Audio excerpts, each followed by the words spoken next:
Pessoal, boa noite.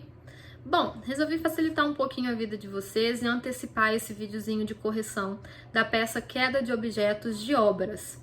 Isso por um motivo, sei que vocês já estão fazendo, já estão elaborando a peça da Aurélia, inclusive essa peça para o 7º B já era para ter sido entregue, mas para facilitar eu vou estender um pouquinho o prazo para envio do 7º B, tendo em vista que está um prazo mais extenso para o pessoal lá do 7º A por conta desse feriado que vai ter na quinta e na sexta.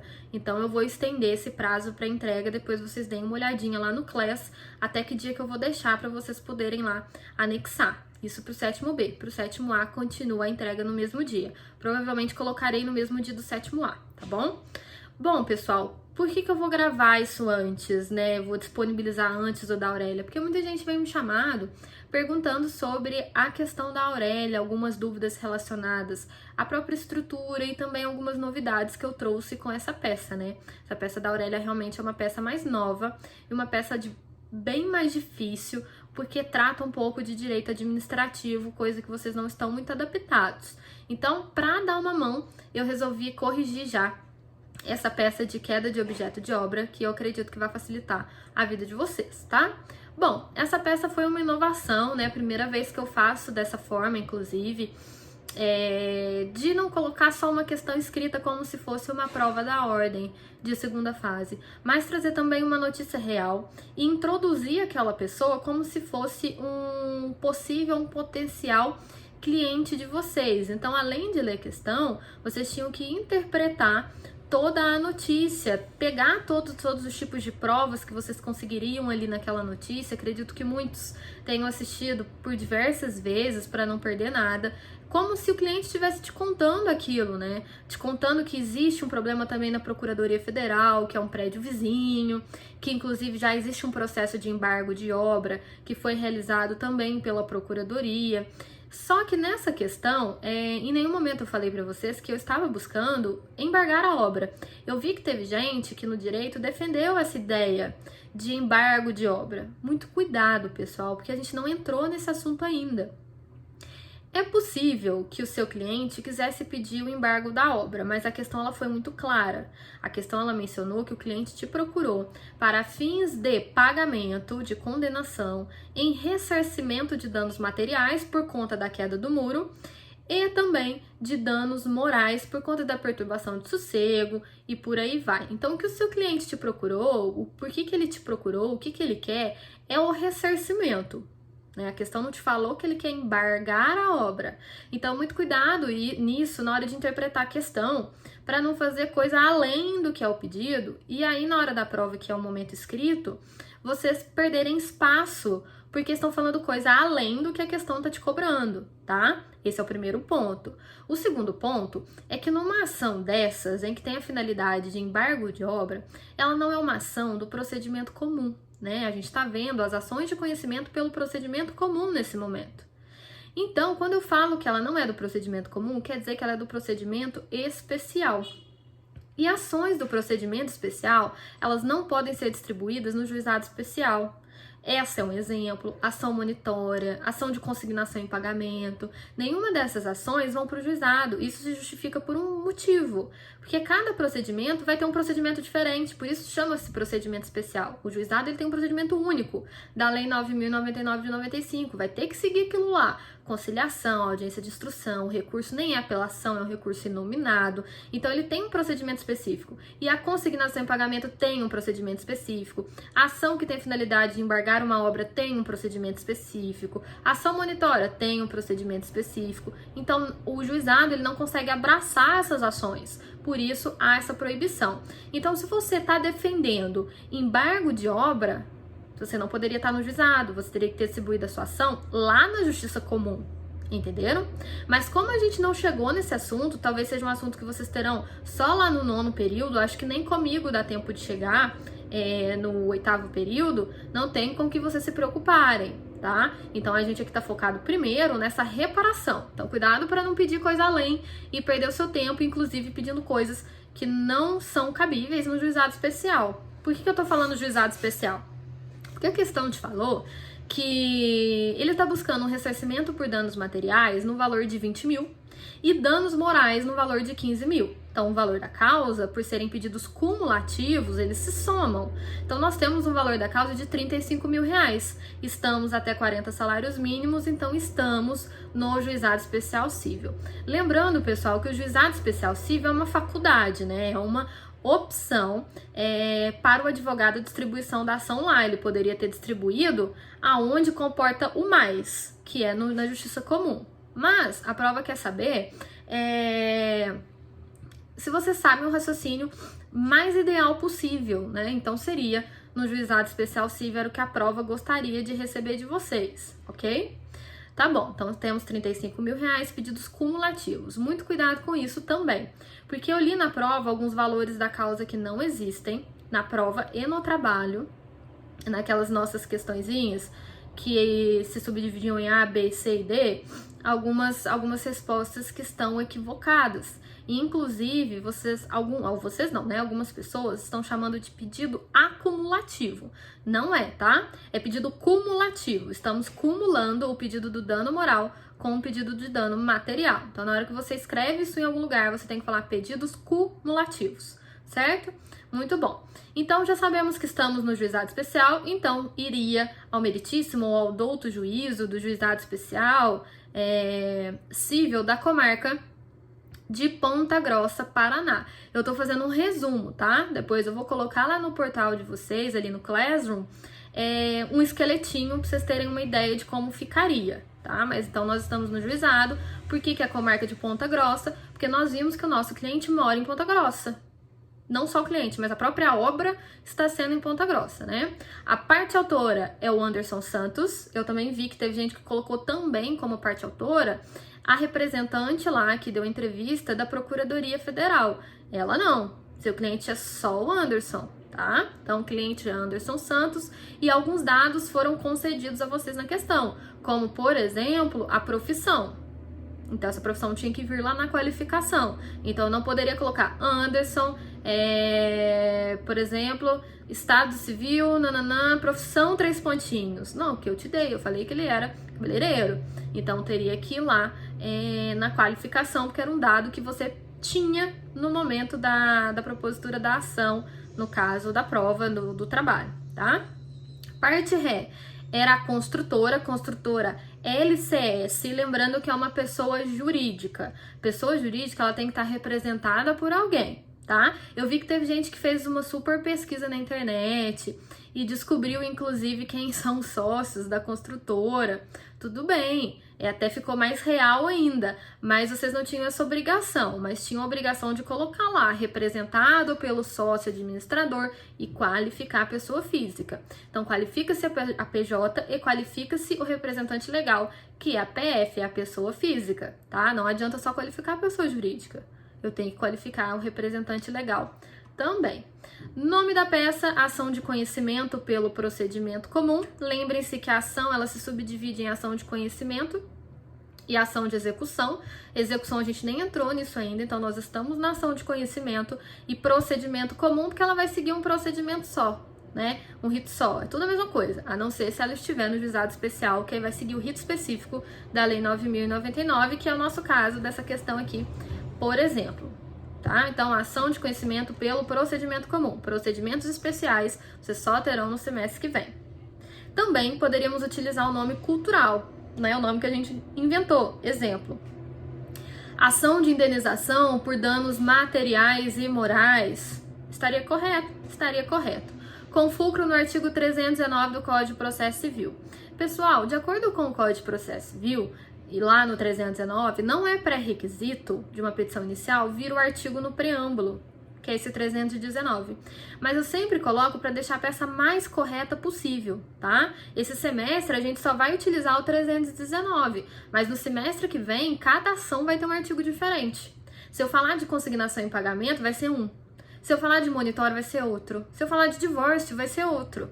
Então, mesmo que vocês professora, eu não coloquei 319, vou perder nota, eu estou tirando um pouquinho de nota para vocês se adaptarem a colocar, porque eu prefiro colocar e a prova depois pontuar, a prova oficial da OAB, pontuar e vocês terem colocado, do que não terem colocado, ainda que seja um ponto facultativo do artigo 319.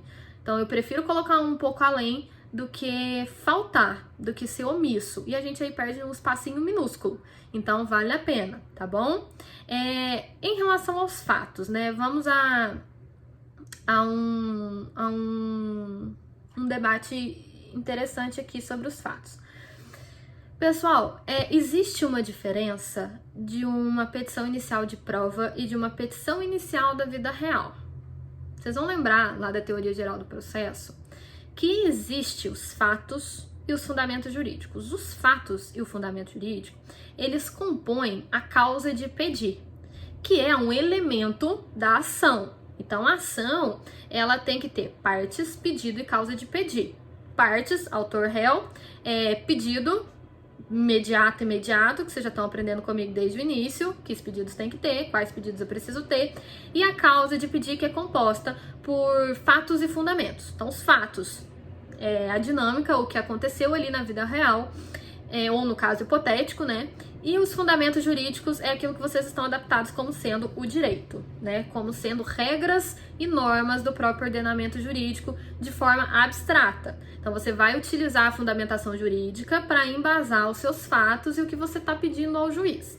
Acontece, pessoal, que os fatos vinculam o juiz, os fundamentos jurídicos não. O que eu quero dizer com isso? Quero dizer que o juiz, ele vai pegar os seus fatos e vai dar uma determinada sentença, embasado nos fatos. Ele não vai poder criar fato novo, fato que você não levou, fato que o réu não levou, fato que você não teve a oportunidade de impugnar na qualidade de parte autora. O juiz não vai inventar, né? Por isso que se vincula. Por que o fundamento não vai vincular? Porque ainda que eu tenha esquecido algum artigo do Código Civil, por exemplo, ou do Código de Defesa do Consumidor, o juiz ele vai poder sentenciar de acordo com a sua convicção no que tange ao fundamento jurídico. Lembra da expressão latina? Que agora eu até me esqueci.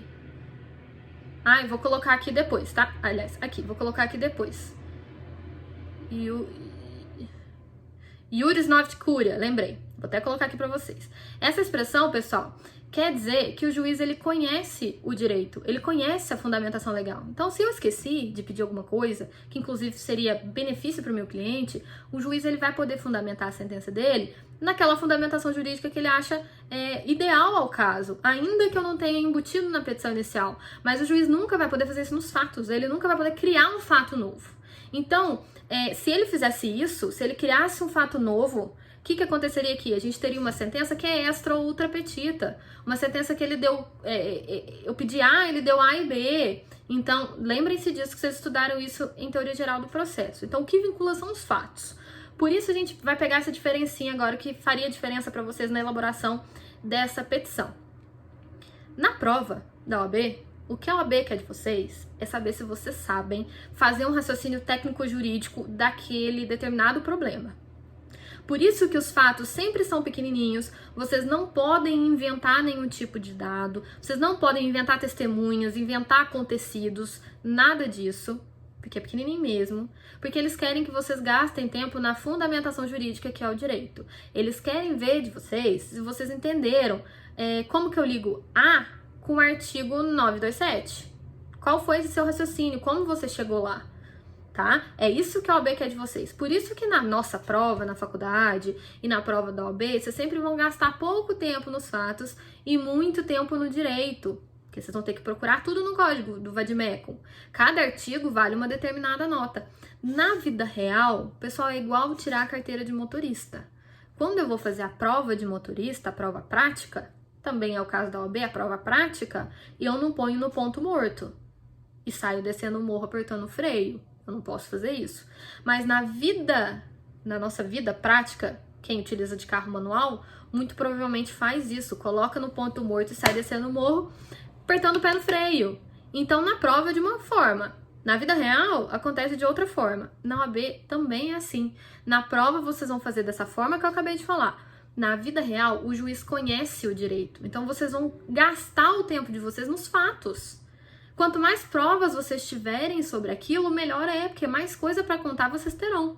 Eu, por exemplo, acabei de fazer um processo, essa semana ainda em home office, também diz respeito a direito administrativo, é um processo administrativo disciplinar, no qual a pessoa ela foi exonerada do cargo, enfim, de forma indevida, ou pelo menos estou defendendo isso, de forma indevida, e os meus fatos deram lá 10 folhas, porque eu tenho muito documento, eu tenho muita coisa, enquanto que o direito eu fiz em 5 laudas, em 5 folhas, então eu gastei menos tempo na fundamentação e mais tempo nos fatos, para o juiz entender direitinho a dinâmica do acontecido, porque o juiz não sabe, o juiz não participou, o juiz nem conhece o seu cliente, tá? Então, cuidado com isso, que na prova, vocês vão fazer o inverso da vida real. Na prova, vocês vão utilizar muita fundamentação jurídica.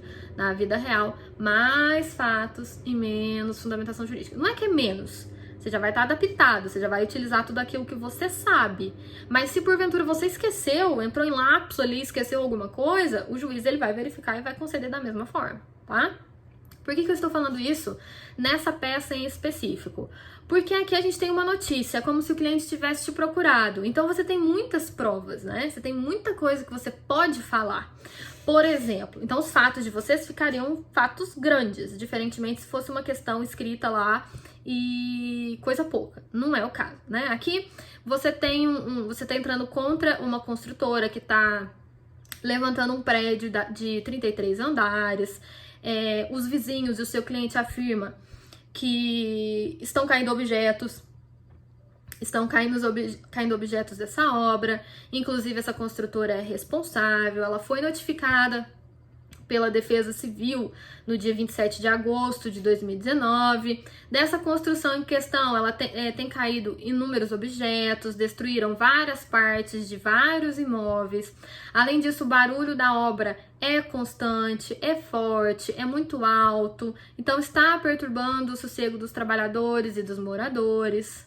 Com isso, Anderson Silva, que é a parte autora, é o seu cliente e que reside ali, é vizinho daquela construção, ele foi vítima de objetos que caíram dessa obra, destruíram o seu muro, o muro que é destinada à sua área de lazer, mas que ele também utiliza para a recepção dos clientes, já que ele é cabeleireiro e ele não está podendo utilizar aquele local, ainda que destinada à sua profissão. Isso já acontece há 2 anos seguidos, não é a primeira vez. E no caso hipotético, eu mencionei para vocês que a empresa não quis pagar, né? Então caiu o muro e ela não quis pagar. Além disso, a notícia fala para vocês que a câmera de segurança mostra o momento da queda do muro, que está datado em 2017, mês de março, porque já tinha passado ali 2 anos. Além disso, vocês têm provas que não são relacionadas tão somente ao próprio Anderson. Vocês têm próximo à residência do autor e à construção um prédio que é destinado à Procuradoria Federal, que também aconteceu a mesma situação. Inclusive, a procuradora, salvo engano, o nome dela era, acho que era Bianca, e ela informa que no caso da procuradoria caíram pedaços de forro lá do local, sofreu alguns estragos em razão dos objetos que caíram. Inclusive a procuradoria tem várias testemunhas, como uma estagiária que vem falando lá, uma recepcionista, vocês detêm esses nomes. Em 2018, a Procuradoria contratou um advogado para realizar o embargo da obra. Então, vocês têm um outro processo aí, ó, que vocês poderiam pegar a cópia desse processo para juntar junto com a sua petição inicial. Falar, ó, juiz, inclusive, já tem uma ação correndo contra ele de embargo da obra, que é da própria Procuradoria. Então, essa reclamação não é só minha, essa reclamação é de toda a vizinhança, né? E aí, com esse pedido de embargo da obra pela Procuradoria, o juiz entendeu que tinham indícios de que eles não estavam visualizando normas técnicas da construção civil para a preservação da integridade do prédio, não só do prédio, mas como das pessoas que ali passam. O próprio Departamento de Urbanismo, lá em 2018, também notificou os responsáveis para que num determinado prazo eles tivessem colocado algum tipo de proteção no local, conforme as exigências das normas de segurança. A Defesa Civil, da mesma forma, notaram que lá não tinham obras acautelatórias, não tinha nenhum tipo de proteção. e com isso realizou também a interdição da obra. Então vocês tinham várias coisas para utilizar aqui como fundamento dos seus fatos, inclusive como prova quando no pedido da peça de vocês, tá? E aí, vocês terminariam os fatos falando que para a parte autora não é suficiente tão somente o ressarcimento do dano moral relacionado à queda do muro, mas também a danos morais por estar colocando a sua vida em risco, a vida de outras pessoas em risco, inclusive pela queda constante de objetos, além da perturbação do sossego constante por conta dos fortes ruídos. Tá? E aí a questão te falou que ele queria 20 mil de dano material relacionado ao muro, que foi o que ele gastou, e 15 mil relacionado ao dano moral, que é isso que ele quer, isso que ele se sente satisfeito. Então vocês teriam aí um valor de 35 mil, tá? Ah, professor, eu acho 15 mil muito pouco, pediria mais, tudo bem. Aqui é só um exemplo para vocês, tá? Ótimo. Lembre-se sempre de utilizar a terceira pessoa. Vocês nunca vão falar, eu quero isso, eu quero aquilo. Vocês estão falando em nome de alguém, em nome de um terceiro. Então, vocês sempre vão utilizar a parte autora, na parte ré, ou autor versus réu, requerente versus requerido. Então, vocês têm que descobrir o que vocês querem. Se vocês querem chamar de parte autor e parte ré, réu autor ou requerente requerido. Não dá para vocês utilizarem todas as nomenclaturas numa petição só. Exemplo, chamo ele de parte autora primeiro, passa um tempo eu passo ele de requerente, outra hora eu chamo de autor, fica um negócio muito bagunçado. Então vocês vão ter só que optar em relação ao nome em iuris. Lembrando que se fosse uma ação de execução, aí eu teria exequente executado obrigatoriamente. Não é o nosso caso, né? Que nós não estamos em ação de execução. Então aqui vocês podem optar parte autora, parte ré, réu, autor, requerente e requerido. Requerente é a parte autora, requerido é a parte ré. Eu particularmente gosto do mais básico, que é parte autora, parte ré. Acho que nesse sentido não há necessidade de nenhum tipo de inovação. E na hora da prova, às vezes vocês vão ficar em dúvida de quem é o requerente e de quem é o requerido. Então, para evitar essa situação, parte autor e parte ré, e aí você não fica em dúvida nenhuma. É melhor do que autor e réu, que fica muito sintético. Então, prefiro parte autor e parte ré. Então, sempre falar na terceira pessoa. A parte ré, portanto, requer indenização de danos. Então, vocês não precisam chamar o seu cliente de Anderson dos Santos requer valor X. Não vai precisar ficar citando o nome dele, porque o juiz já sabe o nome dele, que vocês colocaram lá em cima quando do preâmbulo, tá bom? Bom, passando nisso, a gente vai falar sobre o direito, né? Sobre essa queda de objetos, também sempre falar na terceira pessoa. Vamos estipular aqui, então, parte autor e parte ré. E a gente já consegue perceber que no direito a gente tem que ter uma sincronia, né? Uma estrutura que faça sentido. Não faz sentido eu começar falando de dano moral num parágrafo, aí no outro eu já falo de dano material, aí no outro eu passo de novo para dano moral. Isso aqui ficou uma bagunça, não tem uma estrutura. Então a gente tem que seguir um raciocínio. Qual seria o raciocínio mais ideal nesse sentido? Era primeiro entender que não tinham, a obra não tinha nenhum tipo de proteção, não tinha nenhuma medida acautelatória, para começar por aí. Então, o que vocês falariam para o juiz? Que as redes de proteção, elas são de suma importância, porque a ausência dessas redes de proteção gera queda de objetos, trazendo perigo para a vizinhança, para a população, inclusive para o seu cliente, indo contra o Código Civil, que vocês vão ver que vai ter um lugar do Código Civil que fala lá. O Código Civil, ele informa que toda obra tem que ser construída de acordo com as normas e de acordo com o Código Civil, porque é vedada as edificações, as construções que possam realizar movimento de terra, desmoronamento ou inclusive se comprometer à segurança das pessoas ou dos imóveis ao lado. Então, havia uma obrigatoriedade da construtora observar essas regrinhas de proteção. E lá na notícia, vocês conseguiriam visualizar que eles não observaram. Inclusive, vocês contaram isso lá nos fatos. E aí, vocês estão repetindo no direito. Vocês estão ligando a ausência dessa proteção com o Código Civil agora. Estão entendendo? Vocês estão fazendo esse link agora, ó. Esse raciocínio, tá bom?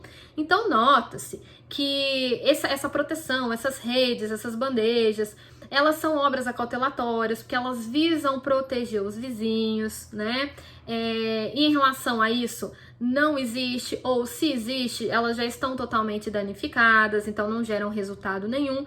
Então não há medidas acautelatórias, medidas de proteção da construção. Então este ato da ausência dessa medida de proteção infringe um artigo do Código de Processo Civil, um artigo do Código Civil, que é o artigo 1311, tá? Vou deixar aqui do lado para a gente poder ler juntos. O artigo 1311 é claro no sentido de dizer o seguinte: não é permitida a execução de qualquer obra ou serviço suscetível de provocar desmoronamento ou deslocação de terra ou que comprometa a segurança do prédio vizinho, senão após haverem sido feitas obras acautelatórias. Então aqui fala, pessoal, que não é permitida a construção de obra que possa gerar insegurança para os prédios vizinhos. Esse artigo não é muito importante? Eu acho que ele é muito importante, né?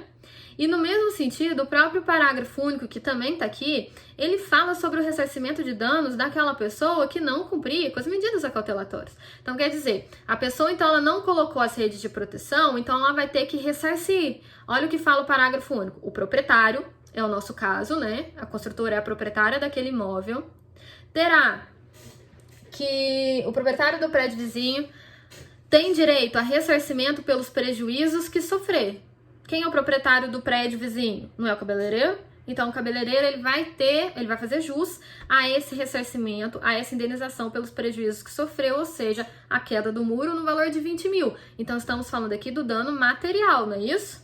No valor de 20 mil. Não obstante haverem sido realizadas as obras acautelatórias. O artigo vai além. Ele fala, olha, ainda que tenha sido feitas as obras acautelatórias, levadas as medidas de proteção, ainda assim ele vai ter que indenizar se restar prejuízo para alguém. Imaginem se, até tendo medidas de proteção, ele tem que indenizar, ele tem que ressarcir, imagine quando não tem. Evidentemente que vai ter que indenizar, que vai ter que ressarcir. Então, esse artigo 1311 e o seu parágrafo único deveriam ter para justificar esse ressarcimento em relação à ausência dessas medidas de proteção, tá? Além disso, pessoal, vocês deveriam falar que essa obra já se perdura por 2 anos e essa obra vem infringindo as normas da regulamentadora da construção civil. Essa obra gera uma grande perturbação que provém dessa obra, são perturbações de sossego relacionadas a ruídos que são altos, são fortes, que essa interferência ela é prejudicial ao próprio sossego, então tornando-se um ato abusivo, excedendo os limites de propriedade, então utilizando a propriedade de forma anormal.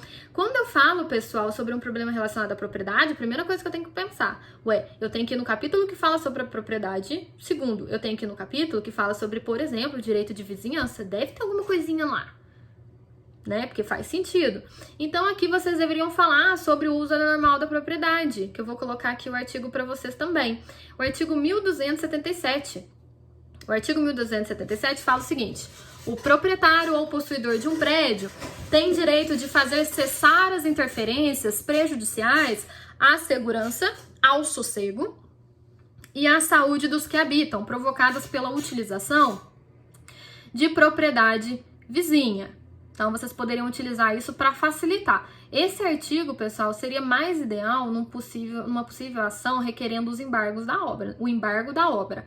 Mas aqui também ela é bem pertinente para poder enfatizar para o juiz que ele está utilizando a propriedade de uma forma que não é normal, tá? Não está atendendo a finalidade social da propriedade.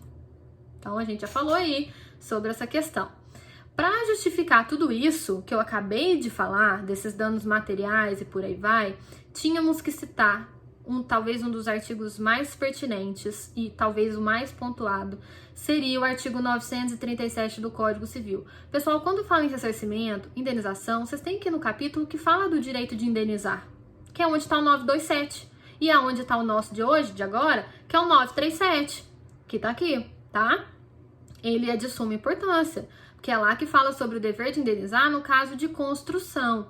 Então, lá fala que o dono da construção, é o nosso caso, ou o dono do edifício, mas aqui ele está sendo construído, né? Se encaixa na qualidade de parte ré, responde pelos danos que resultarem da sua ruína, no caso de falta de reparo.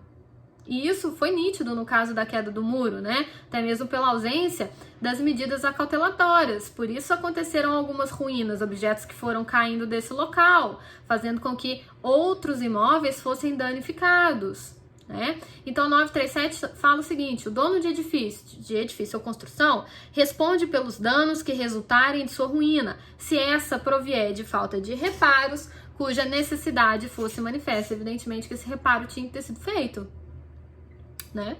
Porque a gente viu lá em cima, falando no direito, no início do direito, de que tinham que ter aquelas medidas acautelatórias que não foram realizados esses reparos.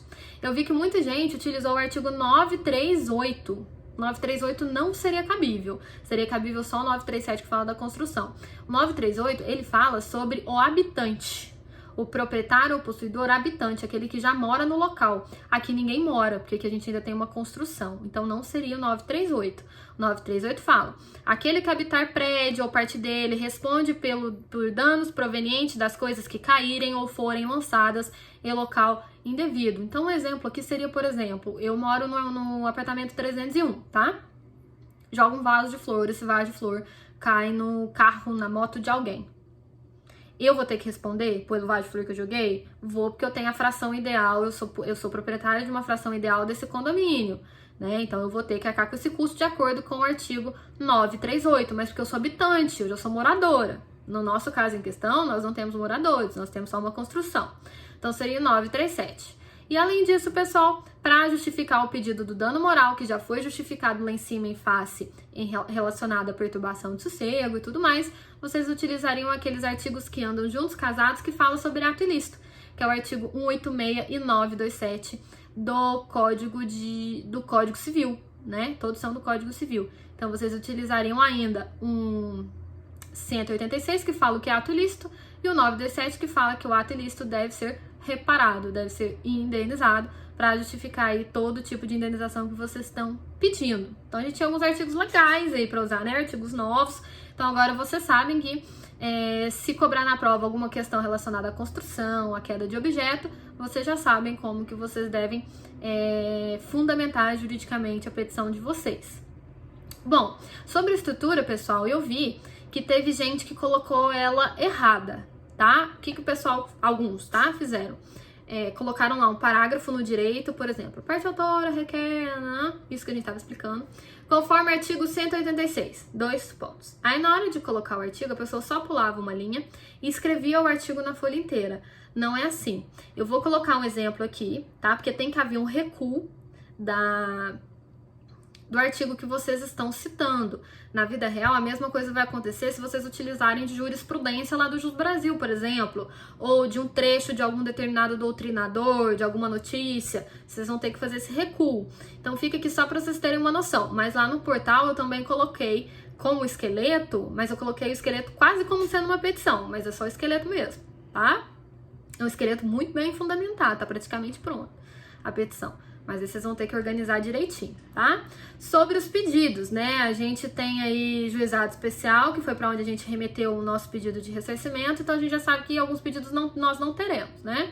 Então, o pedido principal, nós temos 2, que é o pedido de condenação ao pagamento dos danos sofridos, aos danos materiais no valor de 20 mil reais. 20 mil, né? Não enxergo, gente. 20 mil reais a título de indenização por danos materiais, a condenação da parte ré ao pagamento de danos morais no valor de 15 mil. A questão te deu quanto que ele queria, né? Muito cuidado com os estudos de vocês, porque antes do Código de Processo Civil de 2015, os danos morais poderiam ser arbitrados pelo juiz. Como assim? Eu poderia falar assim, ó, a condenação da parte ré aos danos morais a serem arbitrados pelo magistrado, ponto. E aí o juiz tirava da cachola um determinado valor. Isso podia. Código de Processo Civil 2015, eu não posso mais pedir o arbitramento. Eu tenho que dar um valor para ele, tá? E aí a questão já fez isso para você. Te deu aí um valor de 15 mil. Citação da ré seria um pedido facultativo, mas como eu tenho que falar sobre conciliação e eu tô no juizado e a conciliação é obrigatória, então citação da parte ré para comparecer na audiência de conciliação. Então não é citação para contestar, gente. É citação para comparecer na conciliação. Lembra que no juizado a conciliação ela é obrigatória de acordo com a Lei 9.099? Então é ela que eu vou usar, tá? Eu vou seguir a Lei 9.099 fielmente. Ah, professora, na minha cidade o juizado não tem audiência de conciliação. Tá errado lá, tá? A gente vai seguir o que fala a Lei 9.099. Então, citação para comparecer na audiência de conciliação. E esse momento, pessoal, eu vou pedir juntada daqueles documentos que eu considero essenciais para a propositura da demanda. Né? A gente sabe que a gente tem alguns documentos pessoais para juntar, comprovante de residência, isso vocês não precisam falar, procuração, vocês não precisam falar. Mas vocês estão juntando algumas coisas diferentes, né? Como, por exemplo, o processo, cópia do processo da procuradoria, vocês vão juntar a petição inicial, mais esses documentos que eu acabei de falar, mais cópia do processo da procuradoria para justificar para o juiz de que não é só o seu cliente, ou né, o meu cliente no caso, que tá com problema com essa pessoa, que inclusive já existe um outro processo, e aí o juiz visualizando o processo que já existe vai facilitar no convencimento dele. Para você é muito bom já existir um processo desses. Então, a juntada do processo número 3 pontinhos, né, cópia do processo, a juntada de documento da vistoria do edifício, que vocês já vão ter acesso, a juntada das imagens de câmera de segurança, que também tá lá na questão, que vocês também têm acesso, então vocês vão pedir a juntada, e o protesto por todos os meios de provas admitidos em direito, notadamente ou especificamente, a de cunho testemunhal, documental, depoimento pessoal das partes. Pessoal, não é o momento oportuno para rolar testemunha não, tá? Na fase de saneamento, o juiz vai dar um prazo para vocês incluírem essas testemunhas que vocês eventualmente queiram ouvir na audiência de instrução e julgamento, na fase de saneamento do processo. Mas no juizado, inclusive, a testemunha ela pode comparecer de forma espontânea, ela não precisa nem ser intimada. Então você não precisa nem rolar se você não quiser, tá? Valor da causa, R$35 mil, né? 20 mil mais 15, pedidos cumulativos. E não vai ter pedido de assistência gratuita porque eu estou no juizado especial. Então não há essa assistência. O momento oportuno de eu requerer uma coisa dessas é quando do recurso nominado. Se eu recorrer da sentença, se porventura ela me for prejudicial. Aí eu vou pedir essa assistência gratuita ou juntada da guia de custas, se o seu cliente não for pobre no sentido legal. Termos em que pede deferimento, local, data. Eu também vi que na prova, em questão do subestabelecimento, vocês não terminaram, algumas pessoas, né? Colocaram só lá o parágrafo do subestabelecimento e não terminaram. Tipo assim, ninguém assina, não tem data, não tem local, e aí, o que é isso? Então vocês têm que fechar a peça, fechamento vale nota. Fechamento da peça. Taranana. Nessa prova, eu não retirei ponto por isso. Até mesmo que a gente tá distante, então eu tô dando uma colherzinha de chá. Mas vocês têm que verificar sobre isso, vocês têm que fechar a peça, tá? Local, data, termos em que pede deferimento, local, data, assinatura do advogado, OAB, 3 pontinhos. Sem criar número nenhum. Pra vocês, sei que vocês querem muito um número, mas não é um momento oportuno para isso. Vocês vão se arrepender amargamente e vão ter que fazer de novo a prova da ordem. Então esperem ter o número de vocês real para poder fazer isso, tá bom? Então, olha, acho que com essa correção e com esse material que eu vou colocar lá no Class, vai ajudar bastante vocês, assim, a elaborar. Conforme eu falei, essa peça da Aurélia, ela é uma peça de direito administrativo, ela tem um conteúdo de direito administrativo. E o que vocês têm que saber nela, assim, para poder dar uma colher de chá para vocês, para quem assistiu até o final do vídeo, é que no direito administrativo, a gente tem uma coisa que se chama responsabilidade objetiva do ente público. O que é essa responsabilidade objetiva do ente público? No caso, a Aurélia, né, ela foi abarroada por um veículo, acho que era da Polícia Civil, agora eu não me lembro, ou será? Acho que era da Polícia Civil, que tava sem sirene ligada, a questão era mais ou menos nesse sentido, né? Pessoal, então, quando isso acontece, eu não vou processar o guarda, o soldado, porque a gente tem essa responsabilidade objetiva do ente, a responsabilidade objetiva do Estado. Então, o meu polo passivo, eu vou entrar contra o Estado. Então, se ele era do Estado de São Paulo, eu vou entrar contra o Estado de São Paulo. Então, Fazenda Pública. Então, nós temos aqui uma novidade, tanto no endereçamento, que vai ser para Fazenda Pública, não é vara civil comum, quanto no polo passivo, que eu vou estar colocando lá no polo passivo agora um Estado, e não uma pessoa física, ou uma pessoa jurídica de direito privado, entenderam? Então, vocês vão ter essa modificaçãozinha e vale a pena pesquisar sobre isso, responsabilidade objetiva do Estado, e aí vocês vão conseguir fazer a questão com muita tranquilidade. Vocês também vão entrar num novo assunto nessa questão, procurem sobre lucros cessantes. Esses lucros cessantes fazem jus à questão da Aurélia, tá? E por incrível que pareça, isso acontece muito. E não só em face de algum órgão ou de algum ente levando em consideração a teoria do órgão lá do direito administrativo, não. Isso entre pessoa física também. Lucros cessantes a gente vive pedindo. Não vou contar o que é o que são lucros cessantes agora, só no vídeo da Aurélia. Mas já pesquisem sobre o assunto que vocês vão ver que vai cair como uma luva nesse exercício, nessa questão de vocês, tá bom? Sobre a prova, eu já passei o esqueleto que tinha que ter no conteúdo, acho que não ficou nenhuma dúvida, até mesmo porque no vídeo da petição inicial que eu fiz aqui no YouTube, eu já tinha falado muito sobre isso. Falei sobre valores da causa, falei sobre novos endereçamentos, novas regras de competência. Então, o que eu cobrei na prova estava praticamente no vídeo que já estava aqui. Então, quem assistiu, acredito que não tenha ficado em dúvida, né? Muita gente foi super bem. Então, pessoal, no mais é isso. Espero que tenha dado para ajudar. Nossa, 40 minutos falando, meu pai eterno. Imagina se eu estivesse dentro de sala, com N perguntas ao mesmo tempo. Não teria terminado em um dia.